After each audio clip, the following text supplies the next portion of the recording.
the fourth industrial revolution and automation.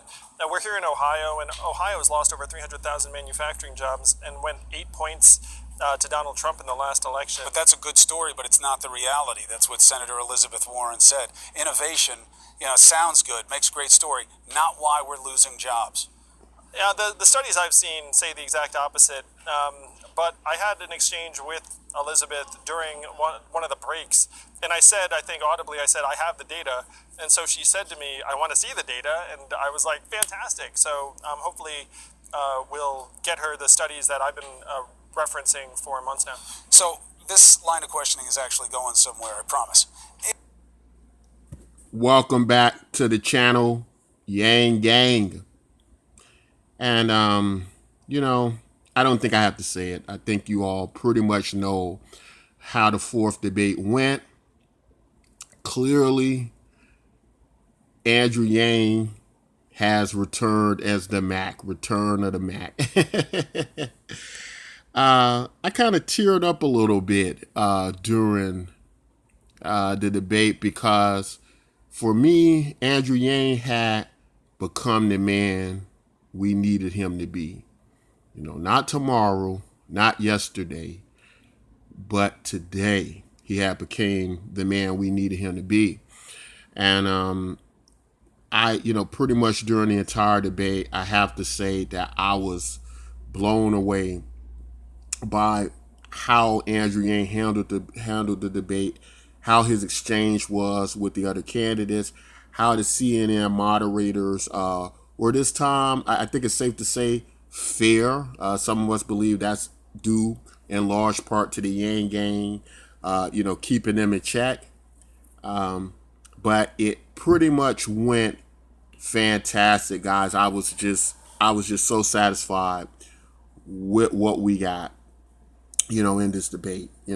Just for reference, Return of the Mack, as I got in the title of the video, it's an old hip hop song, and people are making jokes about how Andrew Yang's bringing back old hip hop songs and making them popular again, and and it's a great song. Actually, it's a great song. It's a song I remember when it first came out that I liked, and I remember my brother saying he was against the song, and he can eat his heart out now, but it's become a part of the Yang Gang campaign, and I think it works appropriately. And Andrew Yang has, in my view, actually become the Mack now. He handled the debate just like a Mack. So let's talk about it a little bit. Let's get into some of what happened during the debate, some of the things that I thought were very important and that worked. And I think when Andrew Yang squared off against many of the candidates this time around, he was very assertive. He was able to get his points across. Again, due to a lot about how the debate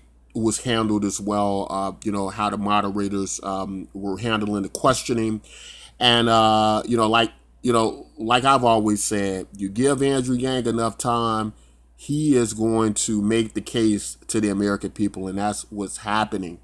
So, of course, Elizabeth Warren, as we kind of got to see in this basically this CNN forum here, this post-debate forum, how they're trying to talk about how Elizabeth saying the data doesn't work out for the automation case that Andrew Yang's making. But, here's the thing. Let's during the exchange between Andrew and Elizabeth, I like how Andrew Yang spoke to her and went, American people aren't dumb, right? This is, when you look at data, right?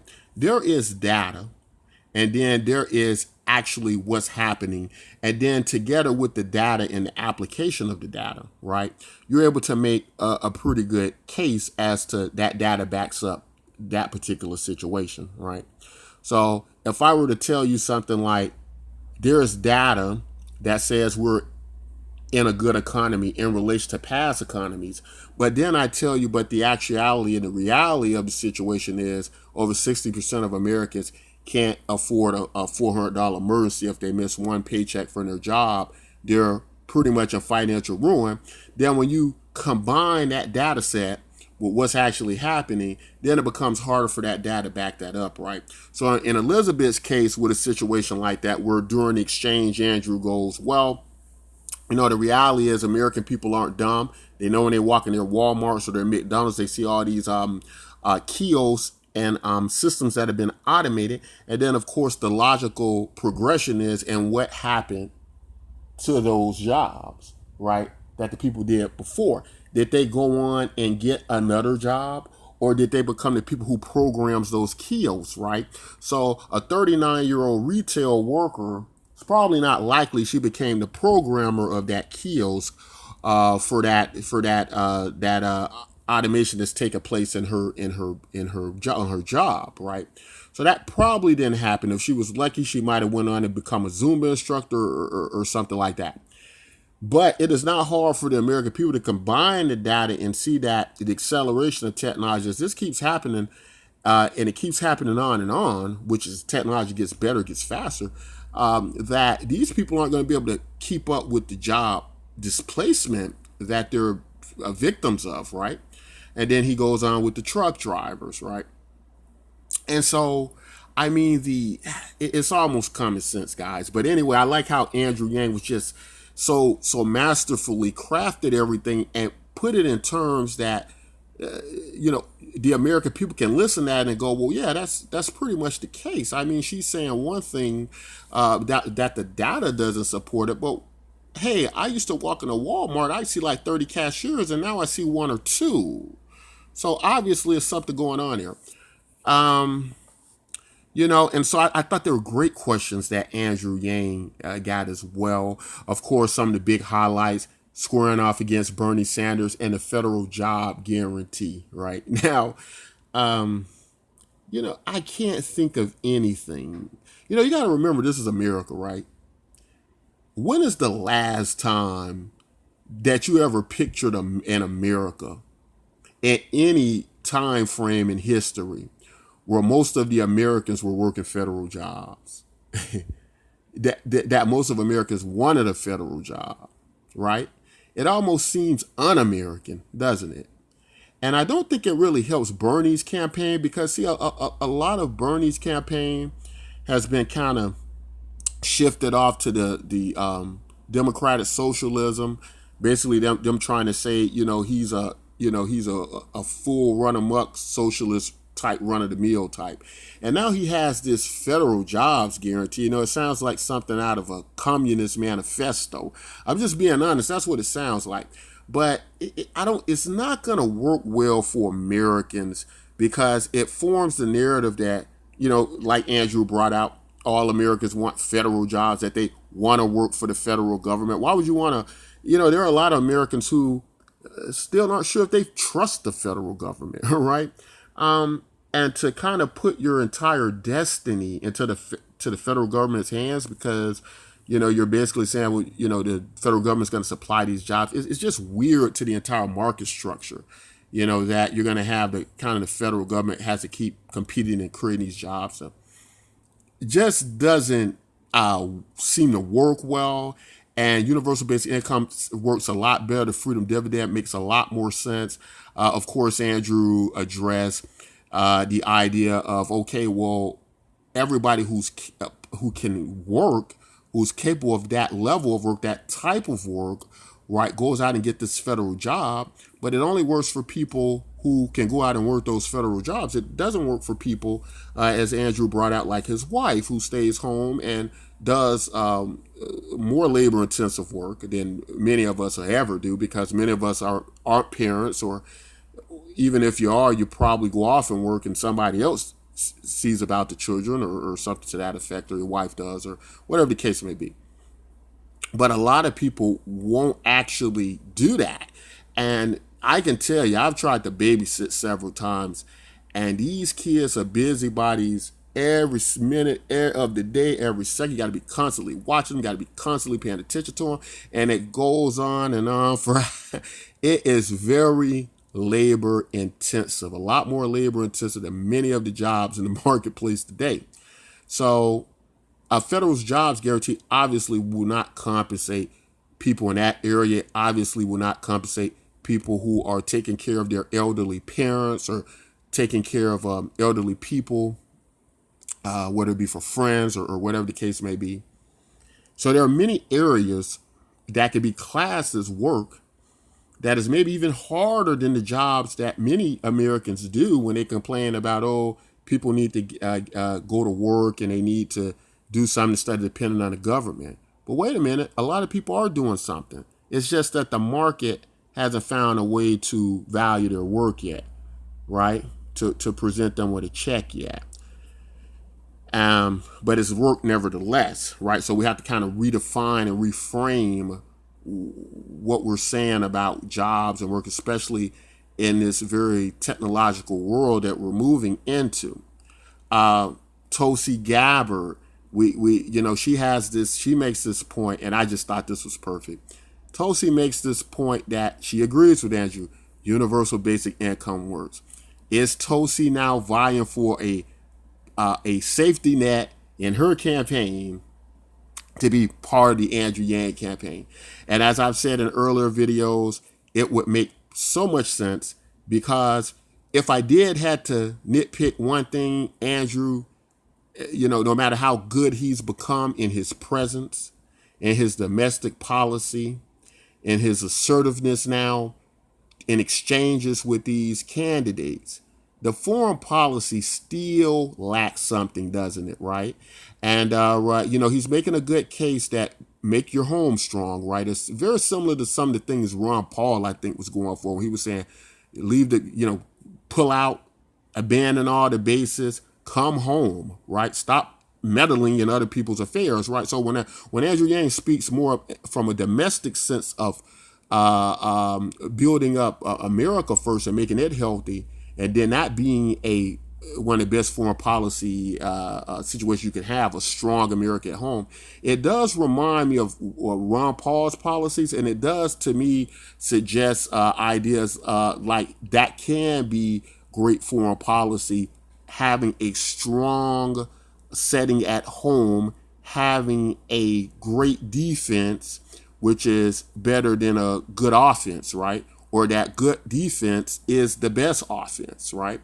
So my mind kind of pulls me there when I think in relation to Andrew Yang's foreign policy. However, having somebody like Tulsi Gabbard, who has been a soldier, has been in these countries, have dealt with some of these foreign dignitaries and presidents, and had sit downs with them, she certainly would work well to strengthen Andrew Yang's foreign policy.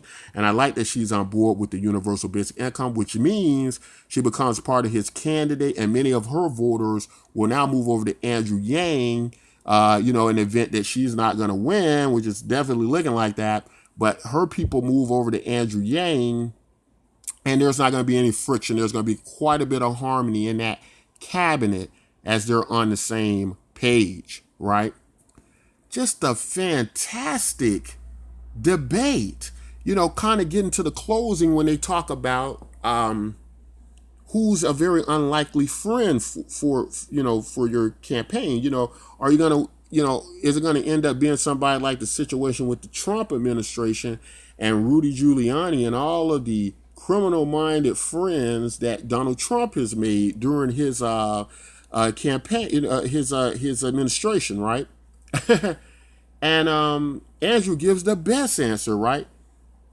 One of his most unlikely friends is a Trumper who becomes a truck driver, or who's a truck driver rather, but sees that the Andrew Yang campaign is better for his situation. And I think his name may have been Fred or something like that.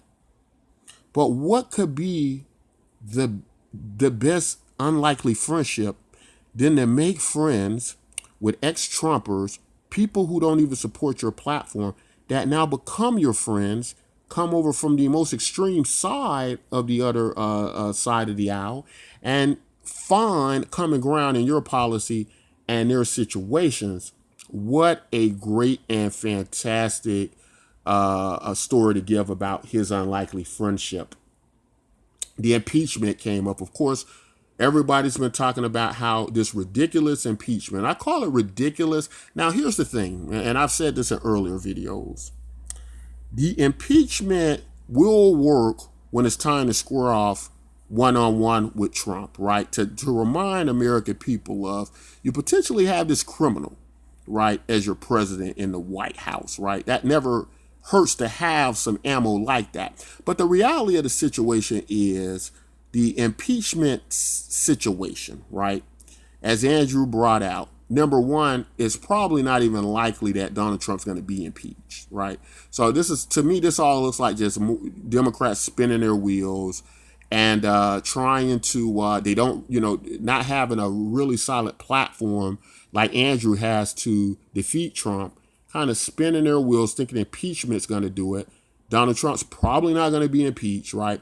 And as Andrew brought out, it doesn't go to the root of the problem, which is Donald Trump being the symptom of a problem that hasn't been solved, and that's the automation away of the jobs. Now, Donald Trump's being removed, being impeached, whether you remove Donald Trump and you put in another Republican president, whatever the case may be, until you solve the issues that got Donald Trump elected in the first place, really doesn't matter whether he's impeached or not. So for the Democrats to even focus so much energy day after day after day on stuff like this, right, shows the ridiculousness of how our government puts together its priorities, how it forms stories, and how it relates it to the American people in a way that it really solves a problem. It almost makes me feel like they aren't really problem solvers, right?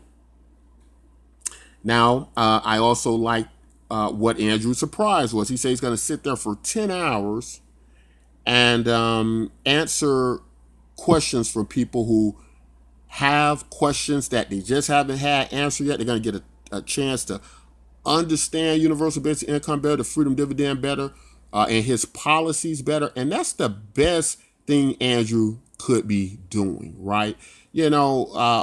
Although I will say that the awarding families and kind of running these early tests, getting data from these early tests, I will say that was quite important for people to have that effect, to feel the effect of what it means to have the freedom dividend, but only a few people are going to be able to experience that. So that's not still going to speak to the masses of the American people, so to speak. Now, although it did raise his Twitter followers in turn, which raises basically the donors, which is awesome, needed that, and that works. And so it worked at that particular portion of the election. I am very glad to see that Andrew's taking a more practical approach, that what these people need now is to be educated more about the freedom dividend, what exactly it is, and why we need it so severely, right? That we need the freedom dividend. That is going to be the surefire way to deal with what automation is going to do to us, and to deal with the jobs loss that Donald Trump promised to bring back, that he's not going to be able to bring back because they've been automated away. Right? So this is giving them a chance to get educated, right? That's going to be more important than giving 10 families $1,000 a month, unfortunately. Although, again, I think it worked initially. I'm glad to see Andrews evolving his platform and moving off into different areas. Very, very important.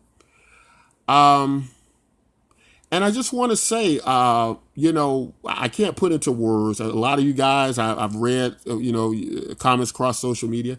Some of you guys were jumping up and down, happy with joy. I just kind of sat there with tearing up a bit, being proud to see that Andrew Yang, has, in my opinion, now become the strong candidate. He's become the best Andrew Yang he can be pretty much at this point. And I think that's working quite well.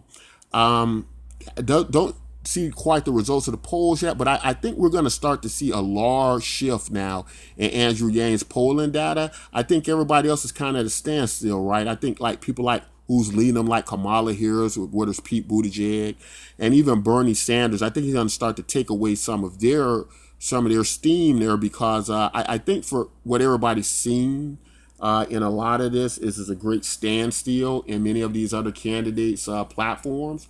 And the only place Andrew can go is up at this point. I think at this point, they can only pretty much go down.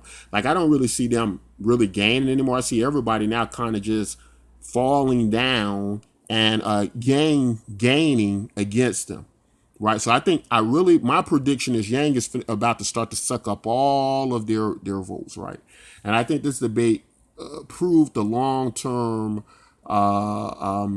stand power of Yang and the progression of his campaign. Right. And how it's rising gradually. But it's like a juggernaut. It's not stopping. It's continually moving forward.